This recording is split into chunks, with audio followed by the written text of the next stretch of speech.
കുറെ രാജ്യങ്ങളിൽ പോയിട്ടുണ്ട്. അമേരിക്കയിൽ പോയായിരുന്നു 2010. എങ്ങനെയായിരുന്നു ഒരു അനുഭവം? അത് വല്ലാത്തൊരു അനുഭവമായിരുന്നു.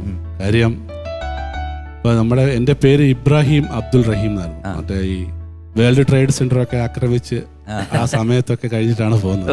അപ്പൊ അങ്ങനെ അവിടെ ചെന്ന് ഇറങ്ങി ക്യൂ നിന്നു. JFKയിലായിരുന്നു ഇറങ്ങിയത്. ക്യൂ നിന്ന് എല്ലാവരും അങ്ങനെ പോയി. അപ്പൊ എൻ്റെ പാസ്പോർട്ട് ഇങ്ങനെ നോക്കിയിട്ട് ഓക്കെ ഫോളോ മീ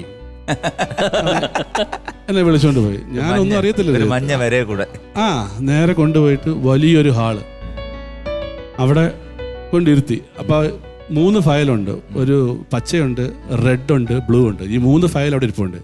എന്റെ പാസ്പോർട്ട് കൊണ്ട് റെഡ് ഫയലിൽ കൊണ്ടുവച്ചു. റെഡ് ഫയല്, റെഡ് കളറുള്ള ഫയലിൽ കൊണ്ടുവച്ചു. നമുക്ക് അറിയത്തില്ലല്ലോ. അപ്പോൾ അരമണിക്കൂറായി, 1 മണിക്കൂറായി, 1.5 മണിക്കൂറായി ഞാൻ അവിടെ ഇരിക്കുക. അപ്പം എനിക്ക് നന്നായി ദാഹിച്ചു. ഞാൻ ഇച്ചിരി വെള്ളം കുടിക്കാന്ന് പറഞ്ഞ് ഇങ്ങനെ എഴുന്നേറ്റ് ഇങ്ങനെ നോക്കിയപ്പോൾ ഉണ്ട് അവിടെ 2 പേരെ വിലങ്ങ് വെക്കുന്നു. 2 പേരെ വേറെ 2 ആൾക്കാരെ വിലങ്ങ് വെക്കുന്നു. ഞാൻ വിചാരിച്ചു തീർന്നു, അമേരിക്കയിൽ പോയി ഇവിടെ ജയിലിൽ കഴിയാം. അമേരിക്ക സത്യം പറഞ്ഞാൽ ഞാൻ പേടിച്ചു പോയത് സംഭവം. കാര്യം ഒരു എത്തുംപിടിയില്ലാത്ത സ്ഥലമായിരുന്നു. അപ്പൊ അങ്ങനെ പിന്നെ 1.5 മണിക്കൂർ ഒരാൾ വിളിച്ചുകൊണ്ടുപോയി. അപ്പൊ നമ്മുടെ അടുത്തൊന്നും ചോദിക്കുന്നില്ല. വേറെയും ഓക്കെ ചോദിച്ചു കഴിഞ്ഞിട്ട് അയാൾ ഫോണിൽ അങ്ങോട്ടും ഇങ്ങോട്ടും ആരെയൊക്കെയോ വിളിക്കുന്നുണ്ട്.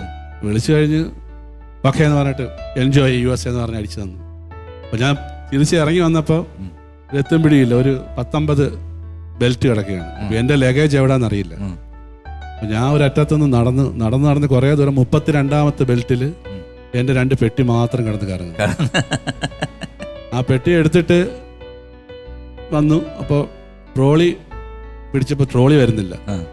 കാര്യം അവിടെ $5 ഇട്ടാലേ ട്രോളി ഇഷ്ടം പോലെ കിടക്കാം. ആ ഓർമ്മയിലാണ് അവിടെ പോയി എടുത്തത്.